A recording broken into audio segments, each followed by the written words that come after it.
मेरा नाम Arun Jaral, farm manager JPAP farm Jammu province agriculture experimental farm Talab Tillo Jammu. आज हम यहाँ पे एक method demonstration regarding the Jeevamrut organic manure जिसको हम बोलते हैं, उसके तहत हम एक यहाँ पे मेथड डिमॉन्स्ट्रेशन देने जा रहे हैं। वो जीवामृत क्या होता है? वो ऑर्गेनिक मैन्योर होता है, लिक्विड ऑर्गेनिक मैन्योर, जो साइल कंडीशनर भी जिसको हम बोलते हैं। दूसरी परिभाषा में अपने किसान भाइयों को मैं कहना चाहता हूँ, जैसे दही जमाने के लिए हम दूध में जगेर लगाते हैं, ये समझो जो जीवामृत होगा ये जगेर का काम करेगा। मेरे किसान भाई इस परिभाषा को अच्छी तरह समझ जाएंगे।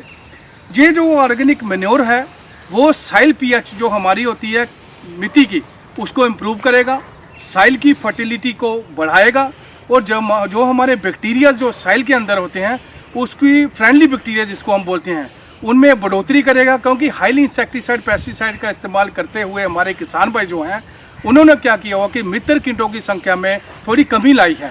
जैसे हम इन चीज़ों का इस्तेमाल अपने खेत में करवाएंगे किसान भाइयों से, तो हमारी जो फ्रेंडली बैक्टीरिया हैं, और दूसरा माइक्रोबियल एक्टिविटी जो होती है, माइक्रोबियल काउंट होता है, उसमें बढ़ोतरी होगी। दूसरा जो जिसको हम प्रोडक्शन बोलते हैं, प्रोडक्शन एंड प्रोडक्टिविटी, उसमें जाड़ में काफ़ी फ़ायदा होगा ऐसी चीज़ों का इस्तेमाल करने से। दूसरा इसका इस्तेमाल करने से इसमें 2-4 चीज़ें पड़ेंगी, जैसे गोबर का इस्तेमाल होगा, उसके बाद गौमूत्र का इस्तेमाल होगा, गुड़ का जिसको हम जैगरी बोलते हैं उसका इस्तेमाल होगा, बेसन का इस्तेमाल होगा, लाइफ साइल जिसको हम मिट्टी बोलते हैं उसका इस्तेमाल होगा। लाइफ साइल का मतलब होता है कि जहाँ पे हम राई बाई करते हैं, जहाँ पे कुछ पैदा होता है, that is called your life soil. अच्छा, आज हम जीवामृत तैयार कर रहे हैं। सबसे पहले इसमें हमने 5 किलो गोबर का इस्तेमाल करना है। गोबर का इस्तेमाल इसलिए करना है क्योंकि इसमें जो होते हैं काफ़ी सारा जो बैक्टीरिया जो इसमें पाए जाते हैं गोबर में। उसके बाद हमने इसमें क्या करना है, जैगरी का इस्तेमाल करना है। जैगरी का इस्तेमाल क्यों करना है? जैगरी जो है हमारी माइक्रोबियल एक्टिविटी को बढ़ोतरी करती है, मल्टीप्लाई करती है, जो बैक्टीरिया गोबर में पाए जाते हैं। जैसे हम गुड़ का इस्तेमाल करेंगे, गुड़ वाले पानी का इस्तेमाल करेंगे, उसकी जो बैक्टीरिया की पॉपुलेशन वो बढ़ती जाएगी। और आस्ता आस्ता करके इसमें जो गुड़ का पानी मैं डालूँगा,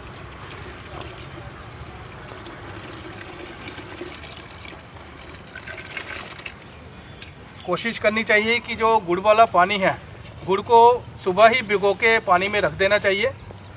उसके बाद इसमें मैं बेसन का इस्तेमाल करूँगा। थोड़ा इसमें पानी डालिए, क्योंकि हमारे बैक्टीरिया को जो बढ़ने के लिए एक प्रोटीन जो इसमें काफ़ी ज़्यादा प्रचुर मात्रा में प्रोटीन पाई जाती है, उसको एनर्जी देने के लिए इसमें बेसन का इस्तेमाल कर रहा हूँ। तभी तो उसकी पॉपुलेशन, तभी तो उसकी मल्टीप्लिकेशन होगी, इसलिए मैं बेसन का इसमें इस्तेमाल कर रहा हूँ। वो मैंने 1 किलो के हिसाब से इसमें बेसन डालना है, वो आस्ता आस्ता मैं डाल दूंगा।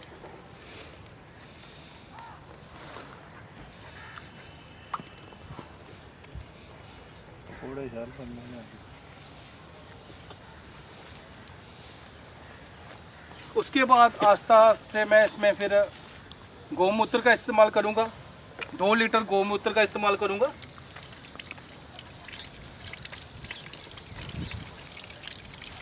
गौमूत्र का इस्तेमाल क्यों करूंगा? क्योंकि गौमूत्र जो होता है वो एंटीवायरल होता है, एंटीसेप्टिक होता है, और इसमें कई प्रकार के जो माइक्रो न्यूट्रिएंट पाए जाते हैं। मुझे कहने की ज़रूरत नहीं है, मेरा किसान भाई ऑलरेडी जानता है कि गौमूत्र के क्या फ़ायदे हैं। वो धीरे धीरे करके मैं इसमें गौमूत्र भी डालूँगा। अगर बड़ की वृक्ष की मिट्टी मिल जाए आसपास की, वो भी चलेगा। तो जहाँ पीपल के पेड़ की मिट्टी मिल जाए वो भी चलेगा। अगर नहीं मिलती, ये हमने साइल ऐसी ली है जहाँ पे पेस्टिसाइड और इंसेक्टिसाइड का इस्तेमाल नहीं हुआ है, तो ये लाइफ साइल है, वो भी मैं 1 किलो के हिसाब से इसमें डालूँगा।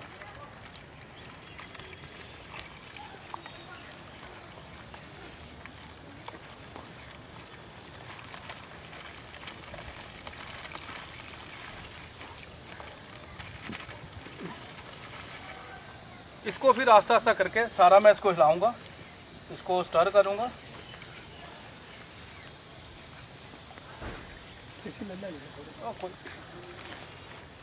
अगर धूप में रखूंगा, इसमें क्या होगा, जो वेपराइजेशन होगी, जो मैं करना चाहता हूँ वो पॉसिबल नहीं होगा। जो माइक्रो न्यूट्रिएंट्स होंगे, जो फर्मेंटेशन का प्रोसेस जो होगा, वो सारा इसमें उड़ जाएगा। जो मैं करना चाहता हूँ वो चीज़ नहीं हो सकती। इसको मैं छाँव में रख दूंगा। 7 दिन में ये जो मेरी मेडिसिन है वो तैयार हो जाएगी। इसको मैंने सुबह भी हिलाना है, शाम को भी लाना है। 9 दिन के बाद 15 से 20 लीटर 200 लीटर पानी डाल के पर एकड़ 8 कनाल के हिसाब से इसका मैं स्प्रे करवाऊंगा।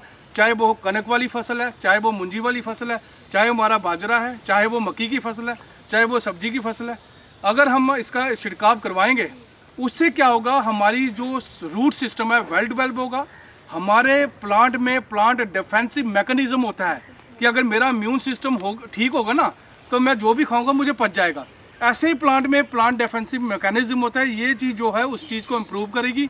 जो हमारी ज़मीन का जो हार्ड पैन बना हुआ है, जिसको हम बोलते हैं करंट बन गया है दूसरी परिभाषा में, जहाँ हमारी जो physical as well as chemical property जो साइल की हैं, heavy dose of chemical fertilizer डाल के उसका जो वो स्ट्रक्चर है वो बिगड़ गया है। ऐसी चीज़ें डालने से वो स्ट्रक्चर में भी सुधार होगा, वो साइल कंडीशनर का काम करेगा और जो हमारी पीएच है वो भी मेंटेन होगी। दूसरा, मैं आपके माध्यम से अपने किसान भाइयों को एक मैसेज और देना चाहता हूँ। अगर स्प्रे वो नहीं करना चाहते हैं, फिर उन्होंने क्या करना है, इसको 100 लीटर ये सोल्यूशन जीवामृत का लेके 200 लीटर पानी डाल के अपने खेत में ऐसे भी वो स्प्रे कर सकते हैं। 2-3 साल तक स्प्रे करने से क्या होगा, उसके बाद जीवामृत डालने की उनको जरूरत नहीं होगी। उनकी साइल फर्टिलिटी है, जो साइल कंडीशनिंग है, जो वो बिल्कुल इम्प्रूव हो जाएगी। अरुण जी, आपका स्वागत है। सबसे पहले मुझे बताइए, जिस तरह से आज आपने जीवामृत की बात की, इसके बारे में बताइए।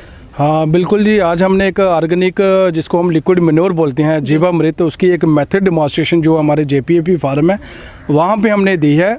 तो हम चाहते हैं कि आपके माध्यम से किसान भाई इस चीज़ पे भी आने की कोशिश करे। जो कोई प्रैक्टिकल नॉलेज इस बारे में लेना चाहता हो वो भी हमसे संपर्क कर सकता है।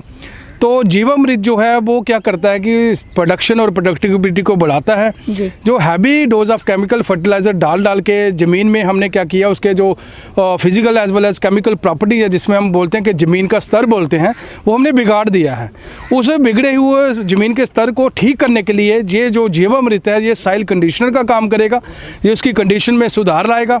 और दूसरा क्या होगा, जैसे हम ये खेत में इस्तेमाल करेंगे उससे हमारे जो मित्र कीटों की संख्या है उसमें बढ़ोतरी होगी, उसमें इजाफा होगा।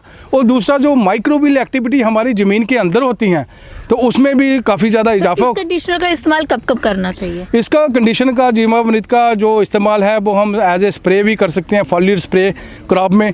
दूसरा, हम इसको साइल ट्रीटमेंट के बेस पे भी कर सकते हैं। जैसे अब लोगों ने, किसान भाइयों ने कनक की बिजाई की हुई है और कुछ किसान भाई जो हैं वो कनक की बिजाई करने जा रहे हैं, वो लेट वैराइटीज़ लगाते हैं जिन्होंने अभी नहीं की।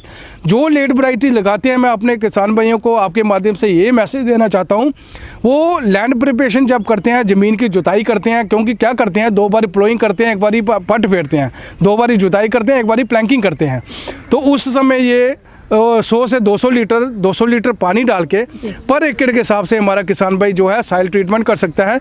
और अगर वो वैसा नहीं करता है, उसने क्रॉप लगा दी है, जहाँ जिन्होंने कनक की फसल लगा दी है उनकी फसल अभी 45 और 50 दिन के बीच में आ गई है, वो मेरे किसान भाई जो है 10 से 20 लीटर सोल्यूशन का लेके इसको थोड़ा छाननी से छान लेना है। क्योंकि जब हम स्प्रे पंप की बात करते हैं तो अगर मोटापन इसमें होगा तो वो नोजल में हमारा फंसेगा। तो पहले आप खुद इसका एक्सपेरिमेंट करते हैं, उसके बाद जब रिजल्ट आते हैं उसके बाद आप किसानों के बीच में इन चीज़ें बातों को लेके आते हैं कि भाई इतने ज़्यादा फायदेमंद है। हाँ जी, क्योंकि मैं पहले ही कहा कि जो हमारी पोस्ट है, मैं रिसर्च असिस्टेंट हूँ। तो रिसर्च असिस्टेंट पोस्ट नॉमेनक्लेचर के हिसाब से एक ऐसे ही रहता है, प्रयास रहता है कि छोटी छोटी जो इंटरवेंशन चलती रहें। कि जो मैं यहाँ पे करता हूँ ऑलरेडी प्रैक्टिकली फील्ड में कर चुका होता हूँ, वही जो मेथड डेमोन्स्ट्रेशन जहाँ पे देता हूँ। तो हम चाहते हैं कि आपके माध्यम से कि हमारा किसान भाई जो है ऐसी विधियों पर भी आने की कोशिश करें। क्यों आने की कोशिश करें? क्योंकि ये अवेलेबल सोर्सेज जो हैं वो किसान के अपने घर में ही हैं, उसे बाहर से कुछ लाने की जरूरत नहीं है। हमारा जो मेन मकसद है, जीरो बजट नेचुरल फार्मिंग होनी चाहिए कि किसान का बाहर से कुछ नहीं लगे। गोबर उसको घर से मिल जाएगा, गौमूत्र उसको घर से मिल जाएगा, वो चने की दाल घर से मिल जाएगी, मिट्टी उसको घर से मिल जाएगी, उसके बाद जो गुड़ है वो भी मिल जाएगा। हम चाहते हैं कि किसान भाई जो है जो लो कास्ट जो फार्मिंग है उस पर आने की कोशिश करें। धन्यवाद। तो जिस तरह से ये बताते रहते हैं कि ऑर्गेनिक तरीके से किस तरह से फार्मिंग की जाए, या इनकी तरफ से बताया गया कि जीवामृत किस तरह से बनाया जाए, किसानों को ये बताया गया है। और साफ तौर से इन्होंने कहा है कि इसका उपयोग करना काफ़ी ज़्यादा फायदेमंद रहेगा, फसलों के लिए भी रहेगा। और जिस तरह से हम कई तरीकों की केमिकल यूज़ करते हैं, या ऑर्गेनिक तरीका इन्होंने बताया है कि जो कि किसानों के लिए काफ़ी ज़्यादा कारगर साबित होगा। अगली अपडेट लेकर फिर मैं हाजिर होंगी, तब तक के लिए आप देखते रहे यंग बाइट्स। वीडियो जर्नलिस्ट अभिषेक बड़ू के साथ मैं पूजा ठाकुर, यंग बाइट्स जम्मू।